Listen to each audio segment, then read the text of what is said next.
네, 오미크론 영향으로 코로나19 확진자가 최다를 기록했습니다. 하루 신규 확진자가 2만 명대를 넘긴 가운데 내일부터는 코로나19 진단 또 검사 체계가 오미크론 변이 대유행에 맞춰서 본격적으로 전환됩니다. 관련 내용을 신상엽 한국의학연구소 학술위원장과 함께 짚어보도록 하겠습니다. 어서 오십시오. 네, 안녕하세요. 네, 10,000명대를 기록한 지 불과 일주일 만에 2만 명대로 올라섰습니다. 보통 이제 주말이나 연휴 기간에는 검사 건수가 줄어드니까 연휴가 끝나면 폭발적으로 증가하지 않을까 이런 우려도 나오는데요. 어떻게 보시는지요? 일단 지금 유행의 양상은 사실 이제 폭발적으로 증가한다는 표현이 적절할 정도로 이제 좀 심각하게 이제 진행을 하고 있는데 네네. 실제로 보면 이제 재생산 지수가 일주일 만에 1.18에서 1.58, 0.4가 증가를 하고 있고 지금 어제 제 발표 양상을 보면 PCR 검사 양성률이 9.3%까지 올라갔습니다. 예. 그래서 이 재생산 지수는 이제 주로 유행의 속도, 얼마나 빨리 퍼지고 있느냐 이런 걸 나타내고요.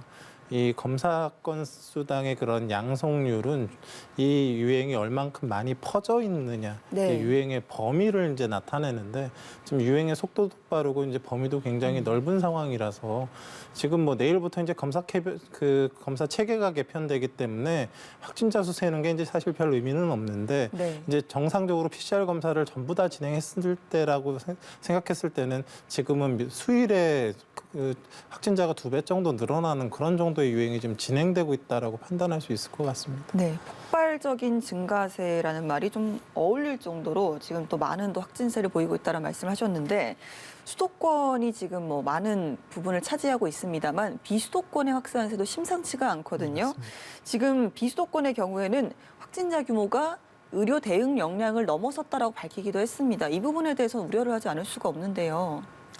지금 보통 지금 비율을 보면 수도권이 한 3분의 2 정도, 예. 이렇게 비수도권이 3분의 1 정도를 차지했는데 과거에 델타나 그 이전 변이 유행할 때 보면 수도권이 80%를 넘었던 적이 더 많습니다. 그렇죠. 그래서 지금 이 오미크론 유행이 이제 실제적으로 맨 처음 시작된 부분이 미군 기지나 아니면 외국인 노동자들이나 이런 아니면 해외 입국자들이나 이렇게 외국과에 연관된 그런 지역에서 지역 사회에서 이제 비수도권에서 시작된 부분들이 있습니다. 네. 그런데 이제 거기에서 이제 유행이 지속되면서 지금 수도권으로 이제 넘어오고 있는 그런 상황으로 보이기 때문에 앞으로 이제 수도권 그런 비율이 더 늘어날 가능성들이 이제 좀 제기가 되고요. 특히나 이 민족 대이동이 있었던 설날 이후에 네. 수도권에 이제 그런 더 많은 확진자 비율이 늘어날 가능성들이 1차적으로는 있다고 생각을 합니다. 예, 앞으로 수도권에서의 비중이 더욱더 늘어날 것이다라고 또 전망을 해주셨습니다. 내일부터 바뀌는 부분이 이제 방금 말씀하셨지만 고위험군은 PCR 검사를 하고 나머지는 신속 항원 검사를 먼저 실시를 합니다. 그래서 이제 유증상으로 나타났을 때나 이제 양성으로 나타났을 때만 PCR 검사를 다시 또 받게 되는 거잖아요. 이 부분에 대해서 그러면 우선 검사 대상자에 대한 정확한 가이드라인이 있느냐, 이 부분에 대해서 혼선이 좀 예상되기도 합니다. 어떻게 보시나요? 일단 지금 가이드라인은 명확하고요. 네. 이제 PCR 검사를 우선적으로 받게 되시는 분은 이제 60세 이상인 60세 이상. 분들과 그다음에 이제 확진자랑 이제 밀접 접촉한 그런 역학적 연관성이 있는 분들, 그리고 이제 60세 미만 중에서 신속 항원 검사 등에서 이제 양성이 나온 분들, 이런 분들이 이제 1차적인 PCR 검사 대상자가 되시고, 그렇지 않은 60세 미만의 일반 그런 국민들 같은 경우는 호흡기 전담 클리닉이나 아니면 일선 병의원 등을 통해서 또 선별진료소를 통해서 이제 신속 항원 검사를 이제 우선적으로 받게 되십니다. 그러면 신속 항원 검사를 할 때 좀 유의할 점이나 이런 부분도 따로 있을까요? 사실 이제 신속 항원 검사는 지금 일부 이제 시작이 돼서 네. 정부 발표를 이렇게 들어보면 지금 확진율이 0.9% 이런 정도 나왔다고 이제 발표하는 걸 들었는데요. 실제적으로 이제 그런 증상이 없는 그런 젊은 성인들이 했을 때의 양성률은 5에서 10%를 넘기기가 어렵습니다. 예. 그리고 근데 이제 좀 증상이 안 좋고 이렇게 호흡기 선별 클리닉에서 의료진에 의해서 비관 깊숙한 곳에서 검사를 했을 때는 그 양성률이 상당히 또 높게 나올 수도 있고, 그러니까 이제 그런 검사 상황에 따라서의 양성률이 달라지기 때문에 모든 걸 다 이제 하여튼 PCR 검사처럼 이렇게 다 찾아내지는 못하는 그런 상황인 걸 갖다가 국민들이 인지를 하셔야 되고요. 그래서 이게 어떤 밀접 접촉 상황이거나 증상이 있거나 했을 때에 이런 신속 항원 검사가 음성이 나오더라도 보통은 이제 해외 연구 결과를 보면 오미크론 같은 경우는 PCR 검사 양성이 나오고 한 3일 정도 지나면 또 신속 항원 검사에 양성이 나오는 그런 양상을 보이기 때문에 네. 한 3일 정도 지난 다음에 다시 한번 뭐 신속 항원 검사를 하거나 뭐 이런 식의 좀 스스로 이렇게 조심하면서 그런 좀 그 초기 대응을 좀 해주셨으면 하는 그런 바람이 있습니다. 그러면 본인이 생각을 했을 때 어느 정도 증상이 좀 있다 싶었는데 신속 항원 검사로 체크를 해봤을 때 음성이 나오더라도 좀 지켜보고 3일 후에 다시 한 번 더 좀 체크를 해봐야 된다 이런 네. 말씀이실까요? 가능하다 그러면 예. 뭐 그렇게 하는 방식이 보다 좀 안전하게 네. 그 지역 사회의 그런 유행을 퍼뜨리지 않는 그런 방식이 예. 될 것 같습니다. 알겠습니다. 조금 전에 말씀하셨는데요. 이제 진료 체계도 동네 병의원으로 무게 중심을 옮깁니다. 민간 의료기관에서 코로나19 환자를 보게 되면 동네 병원의 역할이 좀 확실히 달라질 것 같은데요. 이 부분을 설명을 좀 해주시죠. 뭐 과거에는 뭐 이제 뭐 고위험군이든 아니든 간에 이제 정부가 전부 다 모든 확진자들을 관리하고 이런 것들을 그 이제 관리하는 체계였다 그러면 예. 지금 이렇게 확진자가 많이 늘어나는 상황에서 정부가 그 많은 확진자들을 이렇게 제대로 관리할 수도 없고 그럴 그 능력도 없거든요. 그래서 실제적으로 이제 그 고위험군을 제외한 증상이 거의 없거나 경증 환자들, 무증상 환자들 같은 경우는 그냥 동네 1, 2차, 1차 의료기관에서 예. 그런 진단과 치료를 이제 담당해줘야 되는 부분들이 좀 당연히 이제 제기가 될 수밖에 없고요.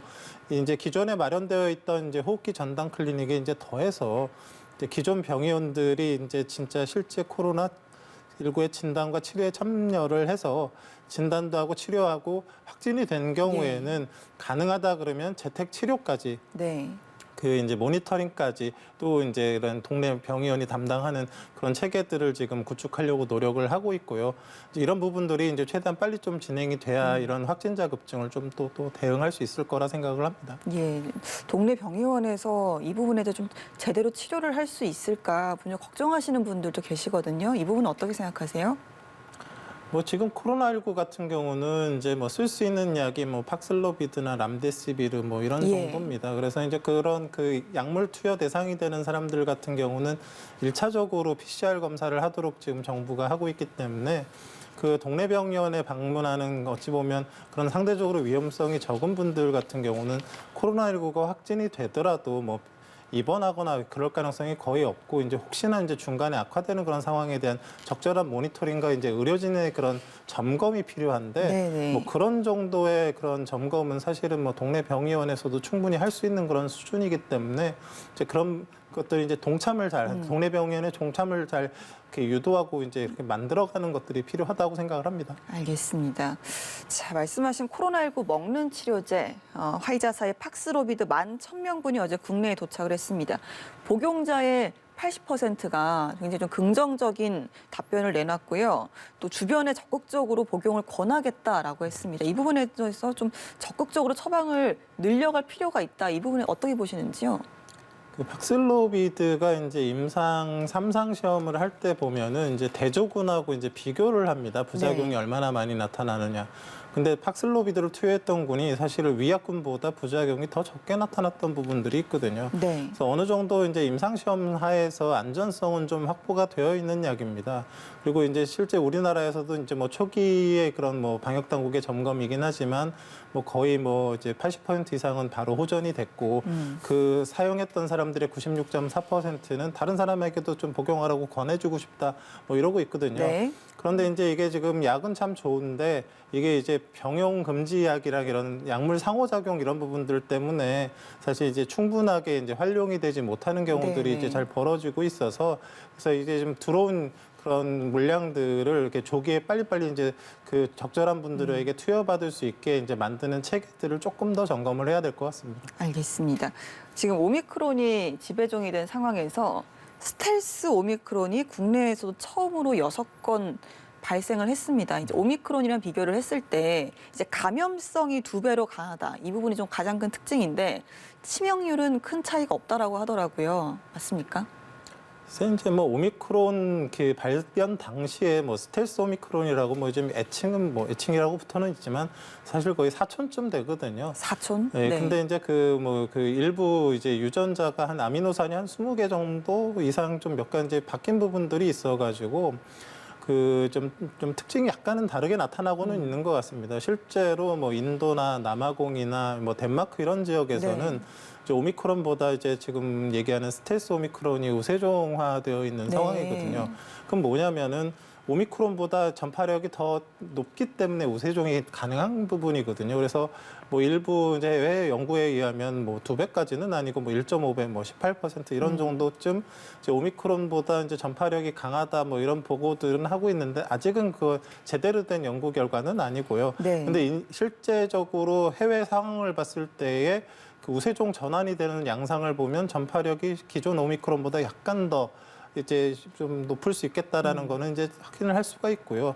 근데 이제 그런 스텔스 오미크론 같은 경우에 지금 그 뭐 중증화율 같은 경우는 오미크론과 그렇게 큰 차이가 없다라고 네. 알려져 있고 다만 하나 우려가 되는 거는 오미크론에 걸렸던 사람도 그 이론상으로는 스텔스 오미크론에도 걸릴 수도 있습니다. 그러니까 네. 이런 상황들이 벌어져서 이제 우세종화가 바뀌게 된다라 그러면 사실 이 오미크론 유행이 좀 더 길게 가는데 이 영향을 미칠 수 있는 그런 요소가 되고 있기 때문에 그런 부분들을 이제 면밀히 살펴서 이제 방역 대비하는 데에 좀 이렇게 활용을 해야 되는 상황이라고 봅니다. 오미크론 확산세가 길게 간다라는 말씀은 이제 확산세가 정점을 찍고 감소세로 전환하는 그 시점이 한 몇 주에서 어느 정도 시간을 두고 더 미뤄질 수도 있다 이런 말씀이세요? 뭐 오미크론 전체 유행의 기간을 뭐 한 기존에는 한 3개월 정도로 예상했다 그러면 그게 뭐 네. 4개월 뭐 이렇게 늘어날 수 있는 가능성이 좀 있는 거죠. 알겠습니다.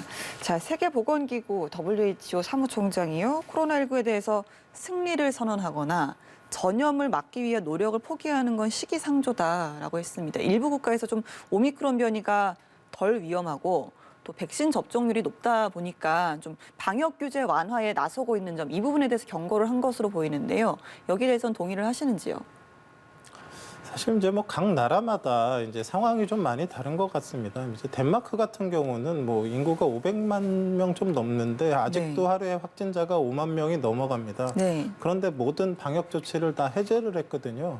근데 그 이유가 지금 뭐 위중증 환자가 많지 않다, 뭐 이런 그런 그 나라의 이제 상황 때문에 이제 그런 건데요.